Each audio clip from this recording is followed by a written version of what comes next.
On Twitter, I asked you, what are some bold predictions? Now, I didn't really want just LSU bold predictions or hot takes that you have about LSU. I asked you generally about what you think about this upcoming 2024 season in college football as a whole. Well, tonight I'm going to give you mine, but it's going to be more LSU related. If you want to see my college football takes, just go over to Rufino and Joe Show, and you can catch out just my college football thoughts on the season as a whole. Tonight, I'm going to give you a bold take about this LSU defense. I'm finally going to make a stand here tonight about what I think that I'm saying. It's a very bold prediction. And with bold predictions and hot takes, they can be 1,000% wrong. So I'm going to give an opinion. I don't know how much I believe in this opinion. I could see this possibly happening, though. Can LSU be a top 45 defense? And I do think that that could be plausible here with some of the things that we've seen this camp.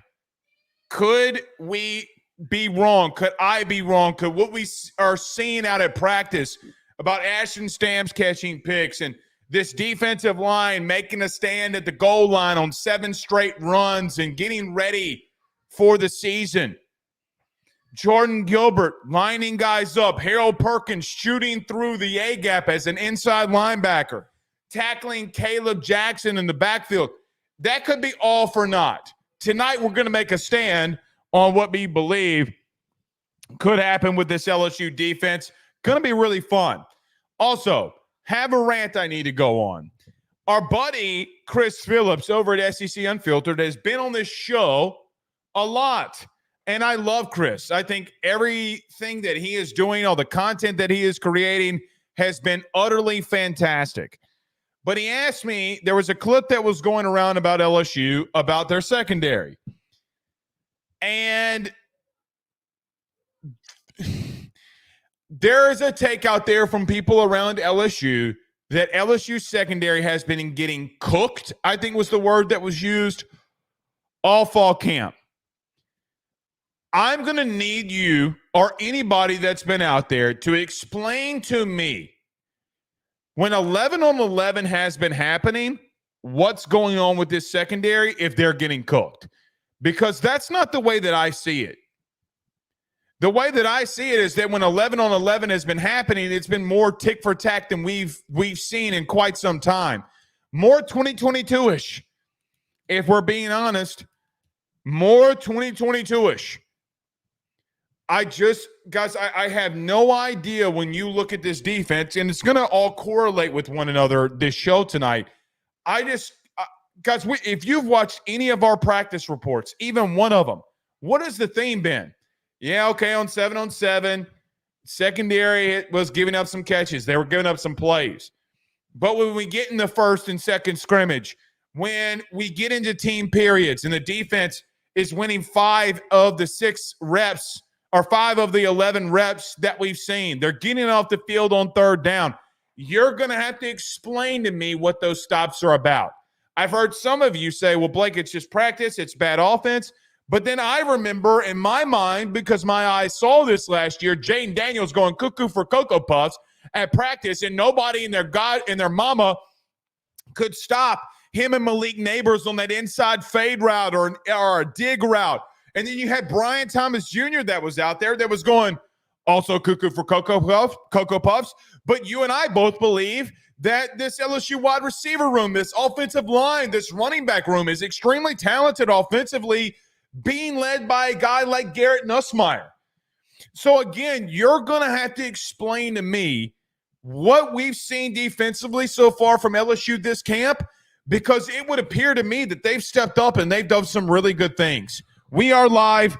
Glad that you're here with us. Carter Bryant will be joining us at 7:35. Good to have our man back here on a Monday. Oh, by the way, we'll go on a USC preview.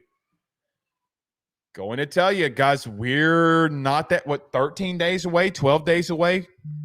Forgive me, I'm not on countdown watch, but about 12 or 13 days away from LSU kicking off versus USC. And I will tell you, Don't sleep on USC, man. Don't do it. You don't have the ability to sleep on them defensively.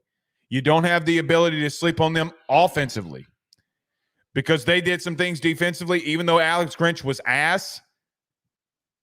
USC fans and USC people are saying, coming out of their fall camp, a lot of the same stuff that we've been saying. Hey, man, DeAnton Lynn might have gotten his defense right. That's the chit-chat around L.A. about USC right now. We'll see in 12, 13 or so days. So we'll go a little bit of a preview here. We'll talk about some points that I probably would have left out next week, but then again, maybe not. So big show in store here tonight. All right, a couple of questions here before we get started. Chase Abear with a $1.99 super chat says LSU is 11-1 because the defense is better. Chase, I don't hate that. I mean, I came out last week and said that I think that their ceiling is 11-1. I think their floor is 9-3 at worst. 8-4. But you're going to have a lot that's going to have to happen for you to go 8-4, and it's going to consist of a lot of injuries. I'm just not there with you. I'm not there yet because you do have a lot to replace. I can't get over a 10-2 hump. I can't right now. Like, I could see you, like, God, and this is going to sound so awful. I could see you going to Florida, and I could see a situation where Garrett gets a little gunslinger-ish in a negative way, and they pick off 2 passes, and you're in a dogfight with Florida in the fourth quarter in the swamp. I could see that. I could see you going to South Carolina and Nussmeier's, as a starter, first-time road trip, and things going hairy in a very tough place to play at 11 a.m. I can see a situation at Kyle Field, which you have not won apparently since what did they say? The Bush administration, I think, was what the A&M fans told me. I don't know about that. Maybe it is, maybe it's not. I don't know. But could see it, man. Nick Scourton and that defensive line is really good. I think Mike Elko is much better than Jimbo Fisher was. Jared Addison, thank you so much, sir, with a $5 super chat. I very much appreciate that. Penn Jones says, my gut tells me 3 or 4 INTs against USC. That we get or that they get on Nussmeier? Ooh. Jared says, Blake, don't put that UF doubt on us. Okay. Look, a lot of people believe that there's a place in time where Florida at some point will step up. This is year 300 Billy Napier, man. Are we logo watching? Are they better than what we think they are? We will find out. We don't think that they are, but we will find out. Our good friend Stephen Fry over at Fry Construction says, hell, we don't need to sleep on anyone as our opener. We all know we've been in game ones. God, I hope we get out or we come out with our hair on fire. I do too. And I think we will, Stephen. I think that we will. The 985 Stephen Perillou's in the house. Yeah, where are y'all watching us from tonight? Last night's episode, I didn't even mention it starting off the show. Was so locked in on this practice report. Episode 985. You're me. But the 985 is in the building. I know the people in the 337 are here. I know that they are. I know that they are. Jared says, I'd rather lose to Bama than UF. Fair. Very fair. I'm with you. I get it. Eric Newman is in Hattiesburg. Dorian says the 225 Vachery's in the building. 305 says Michael. 318 says David. Good to have you all here. Tyler Johnson says, I'm still 9-3 right now. I need to see us win game 1 for the first time in 4 seasons. Very fair, man. Very fair. Very, very, very fair. All right. Lots to get into. Let's get to it now. Everybody do us a favor by hitting that like and share. Share to all those groups on Facebook and all of those social media pages.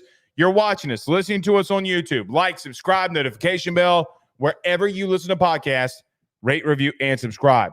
Let's talk about our good friends over at betonline.ag, our good friend Tyler Alexander over at LPT Realty, and our good friends over at J&J Exterminating. Don't go anywhere. We got a lot to discuss. We do that next. Stay with us. BetOnline is the fastest and easiest way for you to wager on all of your favorite sports, contests, events with the first-to-market odds and lines. Find reviews for all the news for each league, including Major League Baseball, NFL, NBA, NHL, combat sports, college sports, esports, and even golf. BetOnline continues to be the top online resource for all of your sports information for live in-game betting, props, and futures. Head on over to BetOnline today and use your mobile device to join and make your first sports bet. Use our promo code BELIEVE50, that's BELIEVE50, BLEAV 50, to receive your 50% off welcome bonus on your first deposit. That's betonline.ag, betonline.ag. He will sell your house and find you a new. Well, Tyler's the man, he's here for you.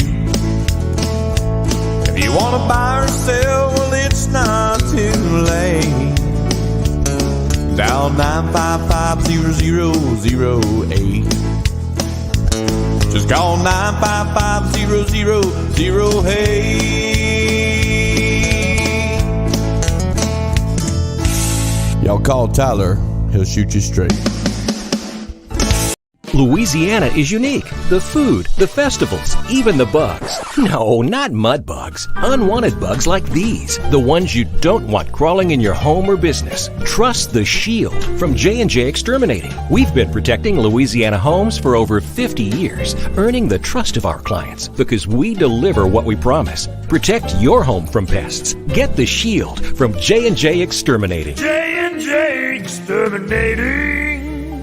Yeah. J&J has protected Louisiana homes and businesses for over 60 years. Call him today, make pests go away. J&J Exterminating. Yeah. All right. By the way, I love listening to Peyton Manning and Tom Brady talk about football. We don't talk a lot about the NFL on this show, but I could listen to those two talk about football all the live long day. Now, I know it's the NFL. I still love the NFL, even though I'm more in tune with college. I love the NFL too, man. I love football in general. Tom Brady and Peyton Manning have been doing something, I guess, with Stephen A. Smith the last couple of days, and I just love hearing them talk about quarterback play. I love hearing them talk about football. We're so back, man. 13 freaking days, and we're going to be there. But today on Twitter, I asked you, got 2 super chats. The chat is, the headset's telling me. Fearless Leader 7 says, what does this say? Yoko JP tuning in. Thank you, Fearless Leader. Yokohama. Or you can do a Peyton Manning. Omaha JP. I'm going to call you Omaha JP. That's your new nickname here. Rodney Scott with a $4.99 super chat says, do you really think that Billy Napier can bring you the UF Gators up? Still think that I still think that he's a Sun Belt Conference coach.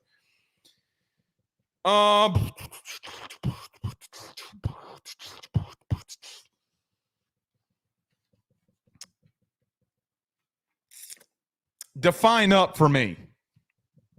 Guys, if they go 7-5, 8-4 with that schedule, yeah, that's a great season for them, in my opinion. That's like LSU going 9-3, 10-2. I mean, guys, their schedule is brutal. There's a very good chance that they play 4 playoff teams in the last month. 4 teams in the top 12 in the last month, and if they lose and they're a top 15 team, they're 7-5, 8-4. I mean, man,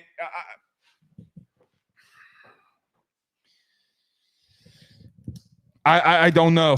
I don't know, Rodney, so we'll see. Today on Twitter, I asked you about what are your bold takes, hot predictions going into the 2024 season. Now, I asked you in the context of it being more about college football as a whole. You don't have to specifically talk about LSU. You can, but don't have to specifically talk about LSU.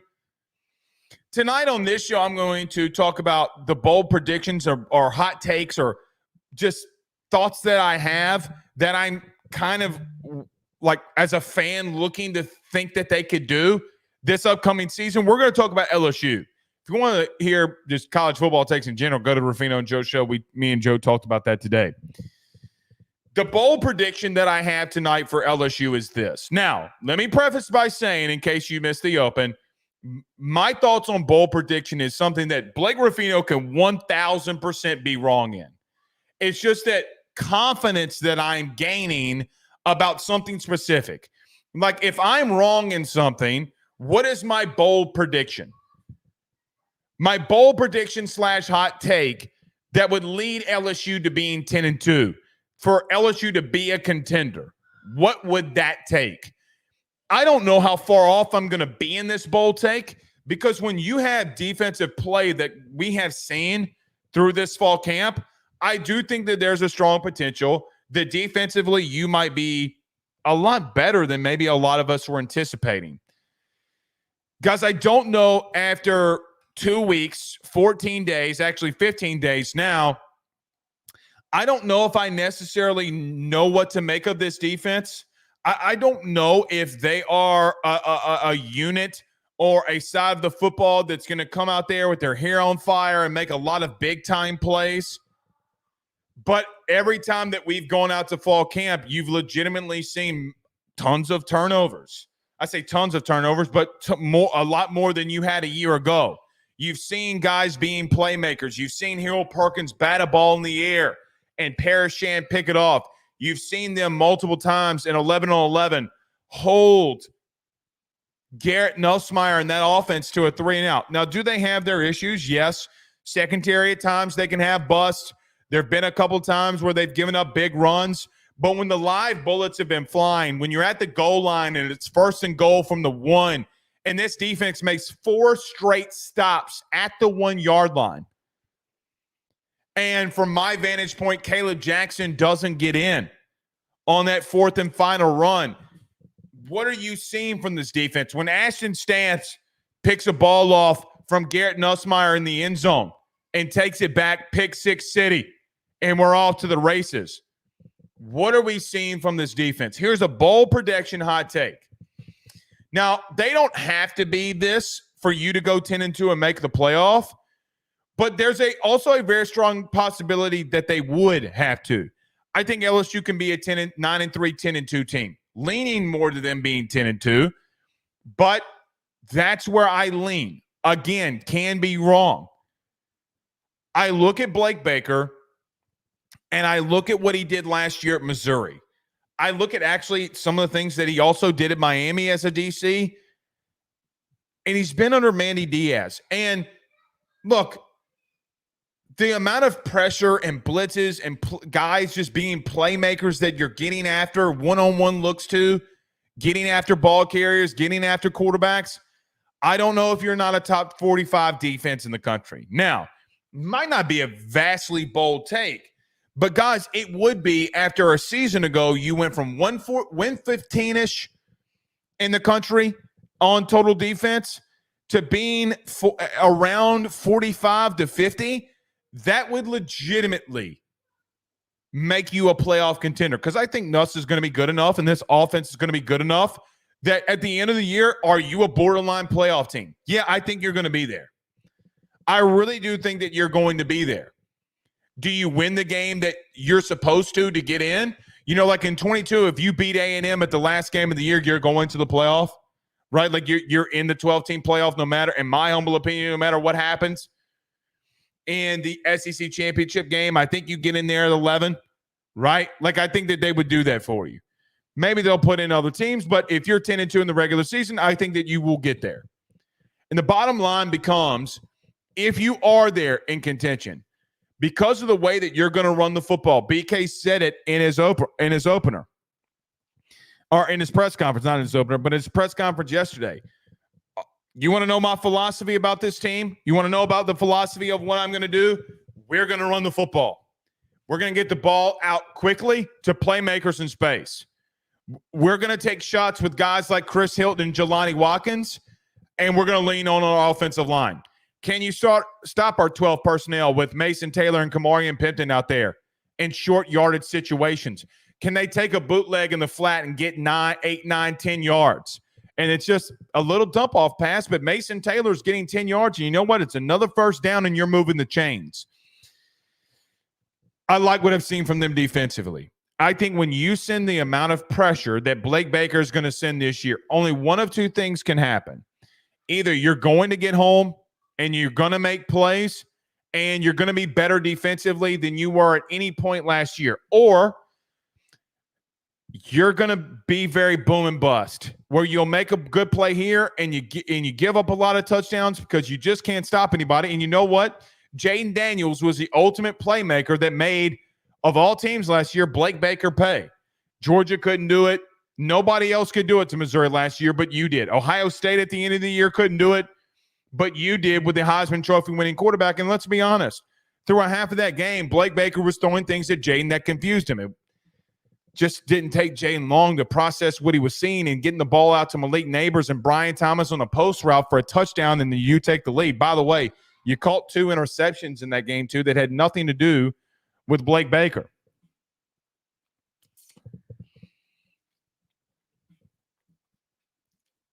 I'm very bullish. If you rip off me needing to come out here and say, like, hey, I need to be professional, or I need to give an honest opinion. If you brought out the fan in me, and the fan in me looks at this team in full optimism, after everything that we've seen defensively, I would say they're a top 50 unit. I could see them being there because I do think they're going to be better in the running game. I do think they're going to be better in the secondary. Now, could Blake Ruffino be wrong here? Yeah, there's a very strong chance, because big jumps from like 115 to top 50 is very rare for a unit. It's very rare. I'm just starting to question if it's not coaching a year ago and scheme and want to and buy in by your defense versus what it is now. Blake has a lot of buy-in on this defense right now. And we think that this offense can be a really good unit, right? Like, you think that you have the best offensive line. You think that your receivers have been really good. A lot of you are very high on Nussmeier, as well as I am. What do I make of an 11-on-11 through practice and fall camp? One unit has been better than the other at times. And there have been days where defense has won. There have been days that offense has won. But what do I make of them being split 50-50? I think the same thing of what Brian Kelly said. That, look, man, you're just going to be as balanced of a team that we've probably had. You know, in 2022, offensively, at times you couldn't move the football. Now, defensively, at times you got bad in the secondary. Just injuries kind of plagued you at times. Then and last year, you have the ultimate thing that went bad for you and Greg Brooks going down. But I just feel like there comes a point when you go out there every single day, when you go out to a practice every single day, and ask any other media member that you want, right? Ask any of them that you want. I am completely fine with being wrong on what is a hot take / bold take. They're going to have to explain to me what they're seeing in 11-on-11 and these stops happening. Because I've heard nothing from anybody else that's been out there with me that would convince me that they're not going to be a much better unit. There's nothing. Oh, Mr. Blake, they're getting cooked in 7-on-7, which our good buddy Chris Phillips showed me a clip of somebody who covers LSU saying that. Well, first off, you got to stay for 11-on-11 before you can make a determination like that. But again, explain your logic about 10 minutes later when Harold Perkins batted a ball up and it got picked. Then he shoots through the A-gap on 3rd down and gets a tackle for loss, and you have to punt. Then on the 3rd one, you hold them to a field goal and you miss the field goal. So I have a situation where when the drive is starting off on the 25-yard line, that's 3 straight drives. This offense got 0 points on your defense. What do I make of that? What I make of it is you just got 3 really good stops and you got 3 really good punts. Can this offense get you at minimum 10 points so that you can get a comfortable lead? Can Nuss limit turnovers? That's what I've seen so far this camp. So if you're asking me my LSU bowl prediction, I think you're going to be so much better defensively. God, I hope I'm right. There's a strong possibility I could be wrong here. Let me get back to reality before we talk about USC, and then Carter joins us in just a moment. Let's get back to reality. The reality of it is what I'm saying and the likelihood would favor that does not happen. That you're maybe a year or two away from being better and more consistent in a really good unit defensively. I just think that you can do it. I think Blake can I think you're still talented enough at spots. I think you're really talented at edge. I think Savion Jones shows why he was a top 40 prospect. You know, Savion Jones, when he came in for Ali Gay in 22, man, he was second in the team in sacks. We forget about a slimmer Savion Jones having 4 sacks for you in 22 when it was most crucial.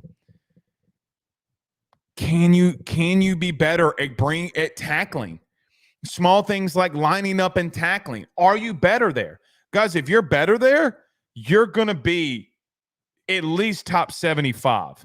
If you're just better at lining up and making tackles. Even if you're 5-10% better, you will be better there. So we'll see. Omaha, Japan, he says Fearless Leader 7. Okay, Omaha, Japan. My bad. Should have probably known that. Maybe I shouldn't have probably known that. But thank you, nevertheless, for the super chat. Thank you so much for that. All right, Carter's going to join us in about 2 minutes. Let's get to USC early preview. So there are 3 things that we're going to talk about here tonight about USC. Look, in 12, 13 days, LSU is going to face USC, and I think that there are 3 things that we need to get ourselves familiar with. This would be like a bye week if we were LSU talking about an opponent that we'll have in the following week. Special teams. Guys, special teams can play a big factor in this game versus USC. And I look at those last 4 games that you had, or USC had at the end of the year, 4 block punts in 3 games. Guys, you can't have that. Like Lincoln Riley has been accused of being a lot of things. They had a down year last year with a former Heisman Trophy winning quarterback.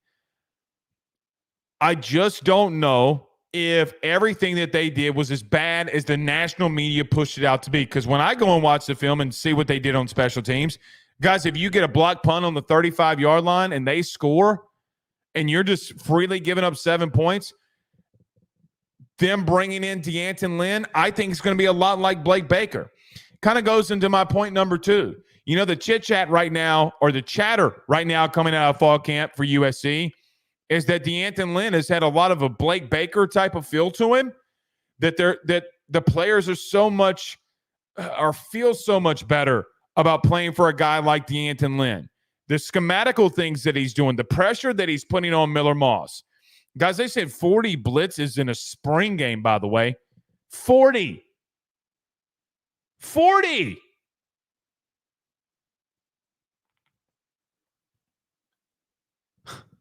That's a spring game. Do you not believe that they're not going to send pressure on you on September the 1st? Miller Moss got named starting quarterback. And I think that, look, we saw a kid with ability, a kid that if your defense is as bad as it was a year ago, he can go out there and light you up with a really good wide receiver room. Guys, you can't sleep on them. I know that no real LSU fan was sleeping in on week 1 after the last 4 years, but my goodness, they got some things that they can do. Going to have to get the ball out quick if you're Garrett Nussmeier. Loosen up this USC defense. They're going to send the heat, as I just discussed. Get Nuss some very quick, easy completions. Don't make him think about some of the throws that he's making early. Let him get in rhythm and lean on this running game. Don't do it. Last thing, you're going to have to be fundamentally sound defensively. Because if you're not, Lincoln will scheme shit up on you and you will be in trouble. Don't play with him. Because they've recruited at a top 25 level, top 15 level. I mean, they might not have as much talent as you do, but guys, when you recruit at a top 15 level, you still have talent. Just don't play around with him. All right. Did we have another super chat?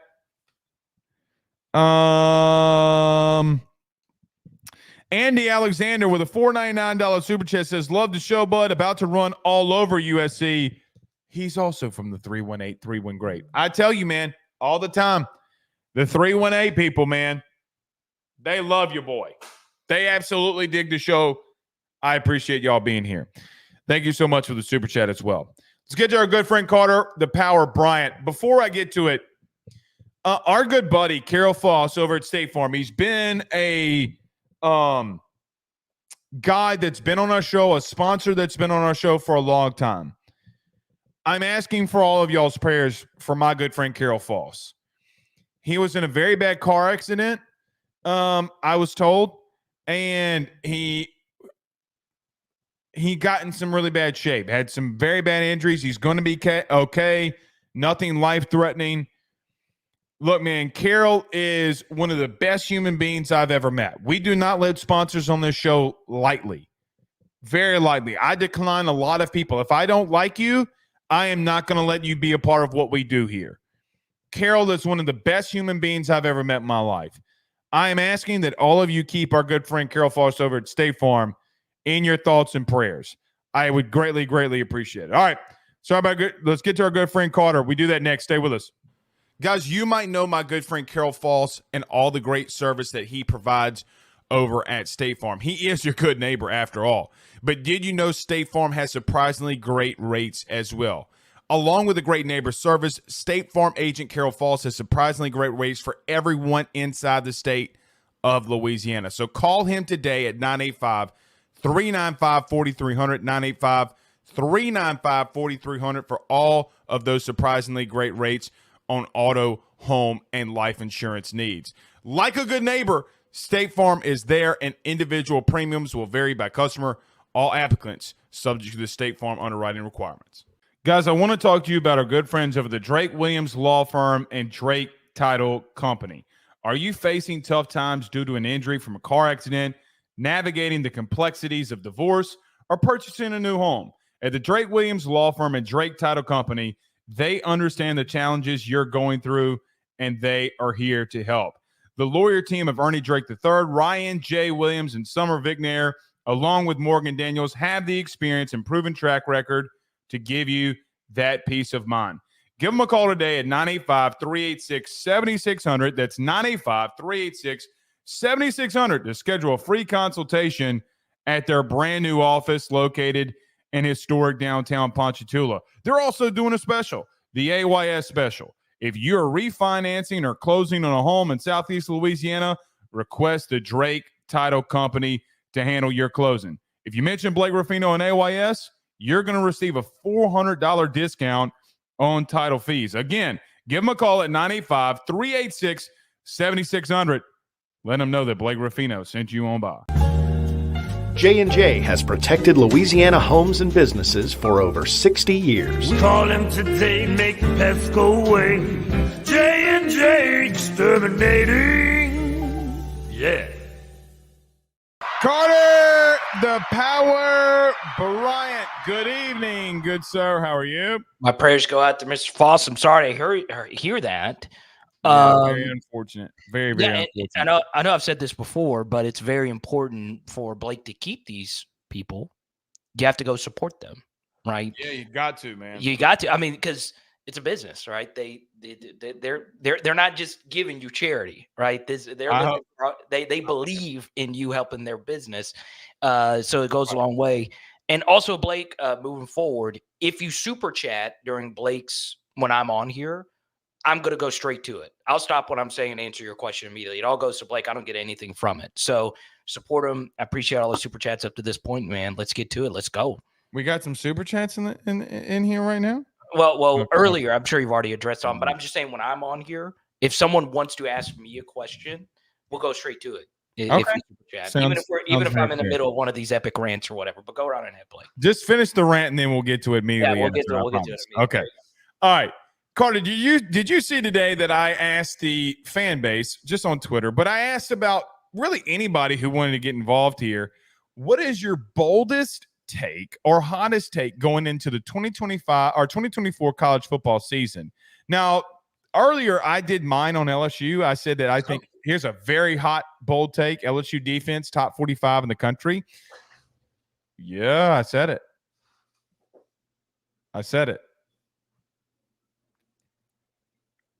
You seem stunned or you're frozen or the lights went out. I don't know. You see, I don't know. You just stopped there. That was mine. Yeah, what is your bold takes? I'll roll with that. I've been accused of being too high on Blake Baker for year one, but I believe he could squeeze it out, man. Especially if Harold Perkins is special. If Harold Perkins is special, it can happen, right? Well, this is my thing. Okay, going into this season. Carter, you've been covering football for a very long time, over a decade. Yeah. When you see a team that is having success in fall camp like LSU is right now, it is very hard for that not to start translating. You got back-to-back days of scrimmage work or 11 on 11 where you get 3 straight stops and you only give up 3 points. Like, that's massive wins. Yeah. Like that's really good. I'm having a hard time computing in my mind that they don't come out against USC and play a lot better. But I also am on the other side and saying, hey, man, this team was 115th in total defense last year. It might be personnel. It might just be practice, and you're seeing a lot of goofy things out there, and it is what it is. What do you make of that? If you're going to go with it, what do you make of them being a top 50-ish defense in the country? Okay, let's start with Savion Jones, right? This was a guy last year who just wasn't really all that effective. When at the end of 2022, he was very effective. He had a lot of really good plays. So if it translates, in practice, you've seen it. I've been told this. Someone that is involved with the LSU defense has told me that Savion Jones has gotten the better of Emory Jones. And that's an NFL offensive tackle he's going up against, right? Emory Jones. There have been certain situations he certainly has. Right. So Emory Jones will probably be starting in the NFL next year, more than likely, especially if he's a first rounder. So if that's happening, that's good, right? That's really, really, really good. So what you're hoping for is Blake Baker has one of these guys, or maybe two, Blake, maybe two, that has that Damon Clark, Cordell Fly kind of leap where they weren't really good under, the previous, but when some new blood came in, they started playing better. So you're going to need that. And you're also going to need to have some things break your way in terms of injury luck and so on and so on. I did a film study on the Garrett Nussmeier interception. By the way, I see a few people in here that have commented under my video about that. It was an interception. His foot was in bounds. I have the photo. Yeah. And here's the thing. Speaking on that, did you see people were arguing me and I was actually at practice? You were actually at practice. Right. And here's the thing. Did you see what I was asking? I would quote tweet them and say, would you like to place a small wager? Do you want to bet that he was in or not? I'm going to take your money. Like, he was in bounds. Here's the thing. It was a very bad throw. We'll get to that in a minute, but just hold on. But that, Carter, those types of plays are, if that happens, you will be a top 50-ish defense, because when you get turnovers like that, that's what happens. I asked a friend of mine today, and his play went up after when Blake Baker got here too. Mike was not the same when Blake Baker left, right? And so that, to me, a lot of players are developing and progressing based off of schematics alone, just based off of what that you want to do. That's why another part of this development has been key here too. Yeah, and Omar Spates is having a good start for the Rams. I don't know if you saw that. Yeah, the PFF's highest graded player through. Right. Yeah, I mean that's insane. Right, like it's weird how he magically forgot how to play football last year. So you do wonder about how bad the coach was. It was really bad. So yeah, I'm very high on Blake Baker. I could see a top 45. My boldest LSU take this next year will be Xavier Thomas will be had the second most production at wide receiver behind Kyron Lacy. That's a bold one. That is a hot one. But I don't know how likely that's going to be because his hamstring injury can get you behind the 8 ball here. And I know he's practicing and it's getting better. We had John Eads on last week and he's been covering that like crazy. I think he will be healthy and I think he will shock people how good he is. But that's not me also not believing Chris Hilton's going to have a big year, and CJ Daniels is also going to have a really good year as well. So I'm really excited about that, and I hope. I don't care if the bold prediction comes true. I just hope this LSU offense remains good. And with Corey, a big piece, and you and I had this discussion earlier privately.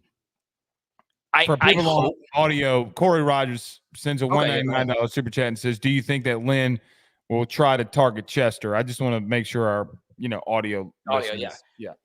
Yeah, he will. I mean, D'Anton Lynn is a big simulated pressure guy, right? He likes to rush 4, but it's not the 4 that you think it'll be. So he'll blitz someone, and someone will drop. Very UCLA-ish 2021, right? So I think so. They're going to put a lot of pressure on him. I will also say this, Blake, and you and I agreed on this privately. So it's something we disagree, especially on the offensive line. I think this offensive line is at its best if Chester is the center instead of Dellinger. Now I know Dellinger was playing center. Some of it is, contingent, getting another center ready to go if Chester were to go out. But I think the best version of this offensive line is DJ Chester at center and Dellinger at left guard. And it's not necessarily Dellinger at center that I worry about. It's that Dellinger at left guard became really good. Like he'll be a draft pick next year. I mean, he's gotten to be very, very, very good. So I think the offensive line will be at their best. And I think DJ Chester's going to have a fine year. I really do think so. Well, could I see? No, go ahead. Go ahead. And speaking with that, there comes a point where I think a lot of people are asking questions. Well, hey, man, I mean, if this offensive line, I mean, you're first and goal from the 1 and this defense makes 4 straight stops, is this O-line as good as we think they are? And that could be fair. That could be fair. We could be wrong that this offensive line is not the best in the country, even though we still think it's going to be a pretty good one. Might not be the best, but it might be a damn good one, top 5. Carter, I don't think that there's anything that they've seen this camp that would shock them because of how much heat Blake Baker sent. Like I don't think, because people haven't seen it with their eyes yet, just how much pressure this man is sending. Like he's sending the house a lot. So D'Anton Lynn will send pressure. I mean, what was it? 40 snaps in the spring game that they blitzed, right? Like, I mean, Carter, that is insanity. Like they weren't holding back on anything. They were showing you what they want to do. If we're going to be out here, we're going to be out here, and we're going to fix it if we need to fix it. So I could see that, but I think that look, we'll talk about this next week. I don't want to get in great detail because I already have my USC game plan like formulated on how you have to beat him. Nuss has got to get the ball out quick. Yeah, no, I'm with you. He's got to get the ball out. None of this hitch, try to make a play. He's got to get the ball out quick early in the game. Right. I'm trying to think of another hot take to give you. I think this is one. I think the Lots $5 super chat. He says, I think LSU wins 45-35. What's your score prediction? I haven't made one yet, but look, I don't think that I think it could be lower scoring than what we're anticipating there. I don't think you get to 45 points, mainly Carter, because I really, really, really don't think that I think you're gonna run the football so much that clock's gonna tick, tick, tick, tick, tick, tick, tick, and it's gonna be closer than we're anticipating. Yeah, so 45-35 is a really high scoring game, right? And you have two quarterbacks making their first real starts. Okay. So I don't see 45-35, even though Blake, these two teams for the last 2 seasons of college football are number 1 and number 3 when it comes to hitting the over. Okay. USC and LSU. So these are 2 teams that are used to playing in those kind of games. So is it plausible that 45-35 happens? Absolutely, especially considering both these teams probably want to play fast. But 45-30, no, I can't quite get there, but I do give you extra points because your profile photo was a dog. Okay. Yeah, got to, man. All right, let's get to some things that we've seen at practice, and then at the towards the end here, we'll kind of preview a little bit of USC here too, going into it. Carter, we were out there on Saturday, and I know that you did a whole film breakdown that you mentioned earlier about Nussmeier's throw that Woodland picked off. I'll just go there. What did you think about some of the things that you saw from Saturday and some of the things you were, like the people that were there were told about how, look, man, at goal line, you had 3 straight plays, defense stood up. I mean, your thoughts about this second scrimmage or simulated scrimmage that LSU had? Yeah, so I'll start with so obviously you were at practice, and I'll start overall over the last week, what I've heard from people like yourself that have been at practice and people that are on the team and in the building and all that stuff. They are feeling better about their defensive line. They do legitimately feel better. Do you feel the same way? On the exterior, yes, not in the interior. I can't get over how many people have told me Savion Jones has been better. That really excites me. It really does. Personally, I sat next to Savion Jones' mother at the spring game. It just happened to be that way. I didn't know that at first, so I'm really cheering for him. And this is a guy who's poured his blood, sweat, and tears. And like Jacoby and Guillory, he's been through all these different defensive line coaches, so I'm really cheering for him. Well, he's been more in the interior, though, Carter. If I'm being honest, in some of these formations that he's running, he's been going on guard v. guard. They're getting him closer to the football. So, I mean, he's using it as athletic ability to working on a guard versus a tackle where he's not getting a lot of success. Right. I'll also say another bold take is I think Whit Weeks has a bigger season than we expect.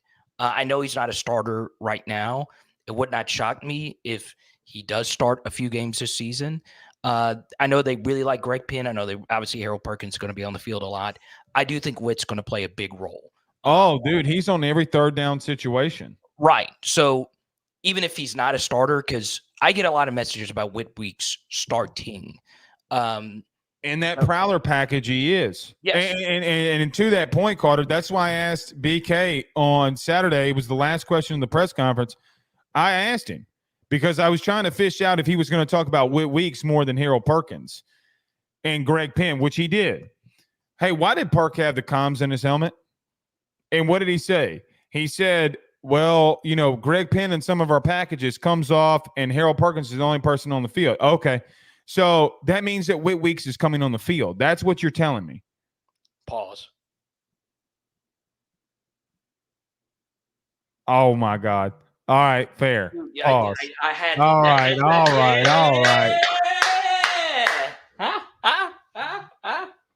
I've never gotten you that good before, man. That's what you said. No, that's not as good. That is what you said. Dude, I feel like Cameron and Mace right now, dude. All right. Dude, that was an all-timer. But that was what I was trying to fish out on Saturday. Yeah. I agree with you. I mean, Whit's going to play, man. He's going to play. I think people will be shocked how good he is next year. I mean, we saw it last year. Like, his high school tape is one of the funnest high school tapes I've ever seen. He has one of the best grades I've ever given to a non-5-star recruit. I think he's going to be big time this year. So I know I've gotten a lot of, I think Whit Weeks is better than Greg Penn. Greg's still going to start and have a really good season. Mm-hmm. But Whit Weeks, I think is going to show that after next year he'll be a 3-and-done player and in the league. Oh, Yeah, I really do think he's absurdly athletic. One thing that I do value when I initially evaluate you is, does your high school team do stupid things with you? And Whit Weeks return kicks. A linebacker return kicks in high school. Park is at gunner, and Brian Kelly trying to shoot me off on that one. Yeah. So pause. No, I'm done. Shoot me off on that one? No. I wasn't as good as the one a minute ago. But the truth is, I think Whit Weeks is going to have a spectacular season. But on top of all that, Blake, I've grown on LSU this year. I really have going into this next year. I think the schedule breaks are there.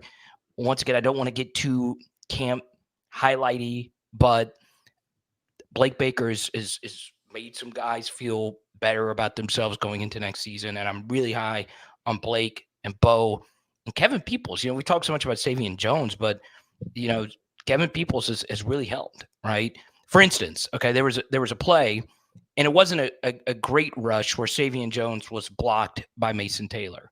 All right, and Mason picked him up. And what I liked about it was Savion Jones was initially blocked, but he spun out of it. I saw that. You're talking about the play with Garrett throwing to PJ. Yeah. And that showed me something, right? Last year, Savion Jones probably just would have stayed blocked. This year, he had a counter, right? That's growth. That's him learning more about his athleticism, body control, having an answer when someone has you blocked, right? Sometimes as a football player, Blake, you worked in the trenches. When you're initially beat or blocked or whatever, most guys will stay there. Yeah. And so, for instance, a completely different topic or kind of sort of the same thing. That's one of Will Campbell's best traits. I have never seen an offensive lineman who initially, the rare times he does get beat, he never gives up on the rep. I've never seen someone catch up on reps like during the course of a rep like him. When he resets, it's so hard. Not many people can do it, but he does a really good job of doing that. So when you get beat, what do you do when you get beat? What's the next thing? And that showed me something that Savion Jones added that to his arsenal. So that's a sign of good coaching and also personal accountability and becoming a better player. So that really excites me about this LSU defense going into next year. So you were talking about the play with Savion Jones and him spinning off and almost getting to a sack. But the thing is that Kylan Jackson on the play blitzed and was a free rusher and would have gotten a sack. And you talked about breaking down that play from Nussmeier. In case you missed it, let's kind of preface it. So we posted a video on social media. A lot of people did. And it was Kylan Jackson coming free on a blitz from a strong safety, free safety type of roll, full sprint before the ball was snapped, and Garrett just kind of lobbing off of his back foot, trying to get the ball out of bounds and not take the sack, throws a pick to PJ Woodland. Now, is Nuss going to do that in the game? None of us know. Was that just another bad decision by Nussmeier in a crucial situation, which, by the way, you were moving the ball down the field, and then you throw a pick. That has been the concern about Nuss's camp. It's like, hey, man, you've had some really good drives, and then the reason the drive stops is because you've had a turnover. Yeah. What do you make of these turnovers with Nuss and camp, if anything? Yeah, so let's first, once again, give Blake Baker a lot of credit. The defensive call was great. So I am very pro blitz in the extended red zone. So in the 40 to 30-ish yard range. And Blake Baker called an absolutely wonderful blitz. Now, one thing, very positive thing about that blitz is he blitz pickup from big number 28, Caleb Jackson. Yes. Okay. So I mean, now Major Burns is on a blitz. Caleb Jackson goes out there and meets him, blocks him, just to preface anybody who hadn't seen it. Yes. So a double safety blitz. Right. So the first thing about that is that offensive play, I actually considered a major positive. All right. And I mentioned it because that tells me that Caleb Jackson's blitz pickup is starting to get good because it was a very exotic blitz. Right. So LSU would probably prefer in passing situations to have Josh Williams out there because Josh Williams has been the third down back in critical situations all the way back since 2020, right? He was on the field for Max Johnson and the shoe throw, right? So Caleb Jackson showing me that in the play lets me know that the LSU coaching staff feels better about keeping him on the field longer, right? You know, you can make a very strong case that the most important trait that running backs can have now is blitz pickup. Because if you don't have good blitz pickup, you'll get your starting quarterback killed. So Caleb Jackson's blitz pickup on that play was absolutely electric. The issue was there was another blitzer. It was tough to account for it because it was a safety blitz. Third level blitzes are really tough for an offensive lineman to pick up. Okay. So the call by Blake Baker was really, really, really good. Like elite level stuff. And it was the call of the blitz that led to the interception.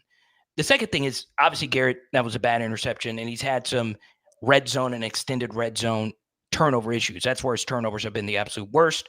And it's also just the worst turnover you can have, right? You don't want to turn over the football there. Another thing about that, though, was LSU only had deep patterns. Okay. They only had deep patterns called on that play. So you still shouldn't throw the interception. You still shouldn't. But when you get to that extended red zone area, you know, be wary of teams that are going to blitz you, because if you have all deep stuff called, it leads to intentional groundings and turnovers and stuff like that.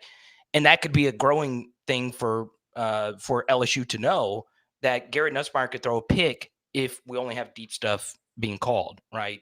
But ultimately, Garrett just cannot throw that pick. He just can't. And he just cannot. And it's just one play in a practice. There's a gazillion plays, a lot that you see that you're not allowed to film, and there's a lot of plays. Well, no, it wouldn't be me. Y'all see it. I mean, LSU posted on social media of him throwing it to Major Burns in a pickoff. I mean, it's not me posting it. Right. He can't do that. Like, it's turnovers in the red zone are non-negotiables, and it's also very anecdotal. Okay, there's no metric. You know, I'm big on stats, big on metrics.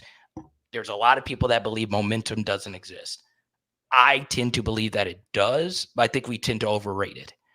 But an early red zone turnover is tough to shake for the rest of the game. Okay, perfect example, Blake Ruffino.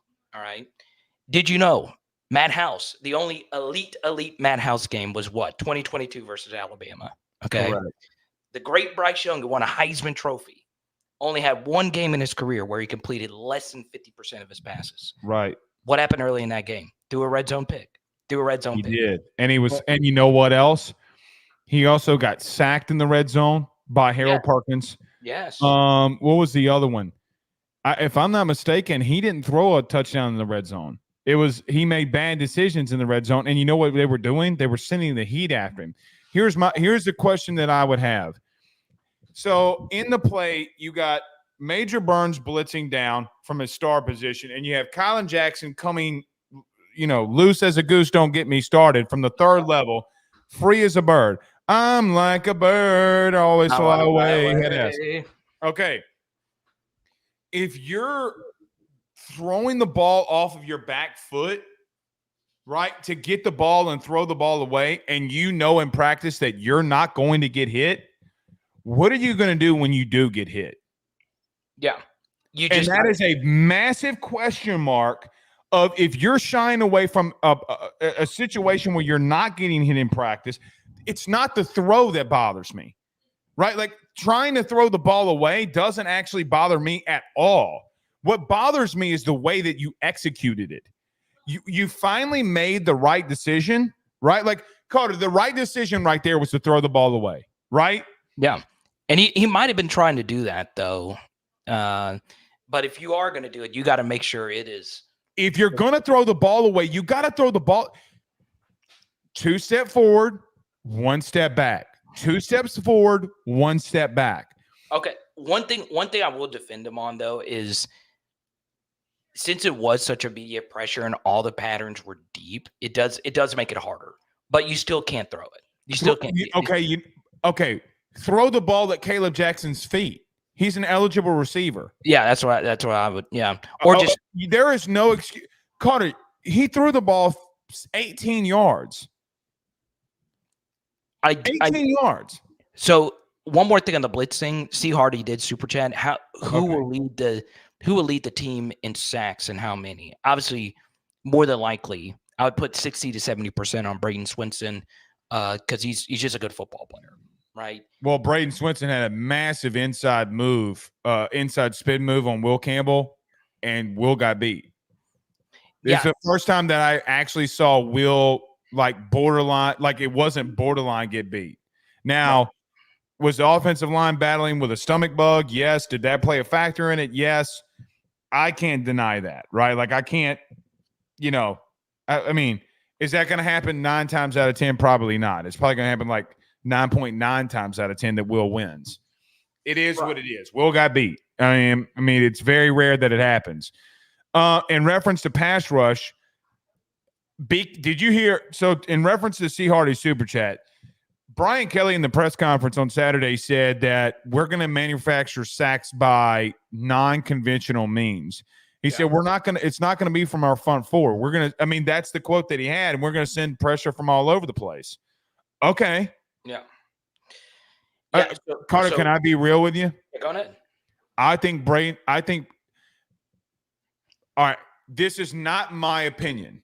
I talked to someone on that staff today who told me that they think Braden Swinson is having a borderline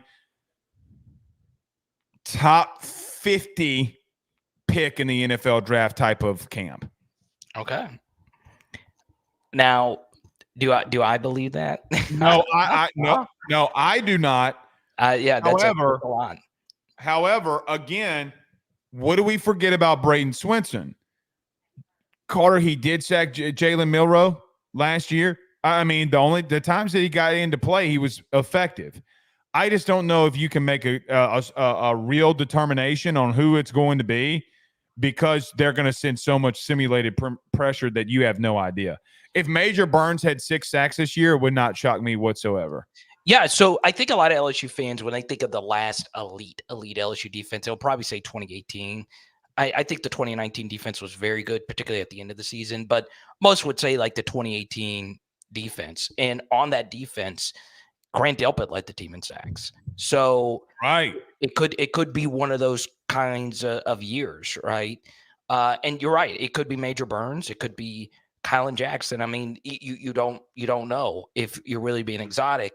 And honestly, Blake, that's my kind of defense, right? Now, if we had James Pierce or Nick Scourton, I would be a little bit more comfortable just being a mostly rush 4 kind of defense. But, LSU doesn't have that, right? You don't have that premier pass rush. Yeah, you don't have that premier hand in the dirt or two-point stance guy. I will also tell you, though, that Harold Perkins is going to be very involved in getting pressure.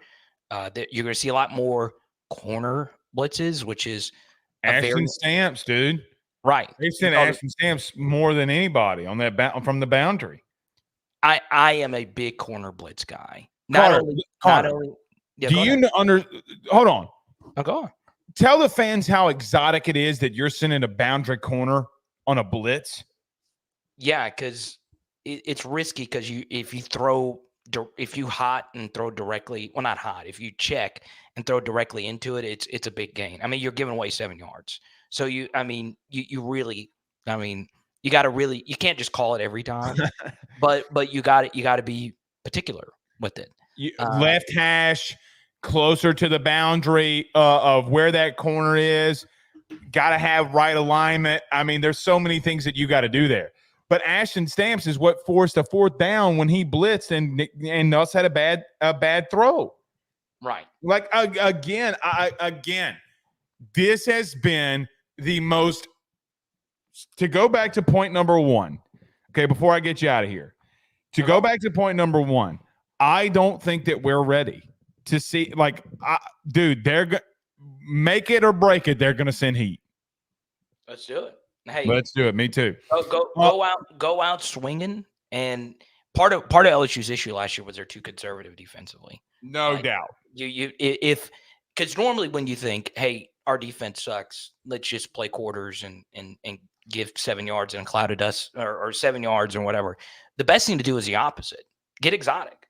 That's what that horrible 2021 defense did. They said, F it, we're going to throw a match and just send everyone. And it worked. It worked at the end of last season. So if I think Blake's going to do a lot of that this year. Before we get to the last super chat and get you out of here, any early thoughts that you have about USC? Yeah, this is a good football team. So the first one underrated thing is one guy who has really given LSU issues over the past couple of years is Jaquavius Woody Marks at Mississippi State. So he transferred there, and he's a running back. And last year USC got an SEC running back. Offensive line, man. They averaged like 6'5", 320. So USC brought in a running back from the SEC last year, Marshawn Lloyd, and he was really good. And I think Woody Marks is going to be really good for them. I think he's very underrated. It's just kind of lost because, when you think Mississippi State, you don't think running back, right? With the air raid. Mike Leach and the air raid. Right. But he's been a really good player for them. Yeah, he almost single-handedly beat you in 22.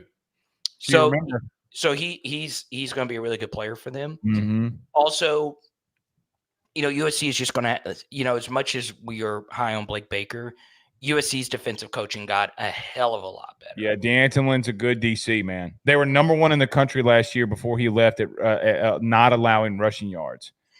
Yeah, and their assistants got better too. So how you feel about your coaching staff? My folks at USC feel really good about what they hired. Now, I think I truly objectively think LSU's coaching hires were better, but USC it wasn't just that they got better with their defensive coaching. They got out what they needed to get out in Alex Grinch. So this is going to be a good football team. But I do think one thing, and I know a lot of fans are going into this thinking, well, we're playing a difficult season opener, and this is something that I don't like. I cannot state this enough. The last 2 Florida State teams are way better than this USC team. Like, God, yeah, but you were better too, some would say. I think people forget. We go into that game because, it ended up being a blowout. But what did we learn about Florida State? That team was freaking good. I mean, when they were healthy, there was only one team that I think potential national champion. Yeah, if they were healthy, only Georgia was going to beat them. I truly do believe it. If they would have stayed healthy and made the playoff, only Georgia, I think, could beat them. And the year before, they were really good too. And they're, far more experienced, continuity. It was our first game under Brian Kelly. You are in a way better spot going up against a USC team that's not in the top 10, has a lot of question marks, not nearly as talented, not nearly as deep. And pause. You got to remember, and someone had a super chat about number 18. I don't know what they're going to do about that. But finish your point, though. Finish your point. But the truth is that these Florida State teams, and when I watched them on film, going into the games, you can go back and listen to the film studies. I was like, I don't know how we're going to do. I mean, these Florida State teams were so freaking good, right? Norvell's a good coach. Alex Atkins is a good offensive line. I mean, they were stacked. They were absolutely stacked. Hey, how much money would you have spent to have Braden Fisk last year? Right. Would you have shortchanged him? Yeah, that one player might have changed the outcome, right? Right. So the truth is, Florida State, both of those seasons, Blake, were better football teams than us, right? We learned that after the fact, and all those guys went to the league. All of them, right? And all of them, like their receivers went to the league. Their defensive linemen went to the league. Now, I'm not saying USC doesn't have pros. They're just not nearly as good as those teams. And where they really kicked your ass was in the trenches, especially on the defensive front. They were just better than you in that area. This year is not the same. It is not the same. LSU Alexander might not be a bad player, though, man. But he is not Fisk. He is not Lovett. I agree. He is not Jared. Those guys. How does he look under D'Anton Lynn, though? He'll look good. Like I said, they have good players. I know. But Florida State, I know I've defended them and how they got shafted in the playoff and all of that. Blake, they were so damn good. They're definitely one of the best teams LSU has ever played in any season opener. And that's just not going to be the case versus USC. Are they still a good team? Yes. Could they still beat LSU? Yes. Could LSU still go to the playoff if they lose to USC? Yes. but they're just not as good as these last two Florida State teams. And Brian Kelly going into year 3 will have this team prepared, and they will go in there and they will win the game. The lot says a $5 super chat says LSU not assigning a number 18. It'll probably come into this week or early next week. I give it to Josh Williams, and I don't blink an eye. Yeah, I'm with that as well. Carter the Power Bryant. Good evening, good sir. We'll see you soon. Let's go Tigers. All right, that's Carter Bryant. We're gonna leave out here with him too. We'll see y'all again tomorrow, man. Y'all have a good one. Peace.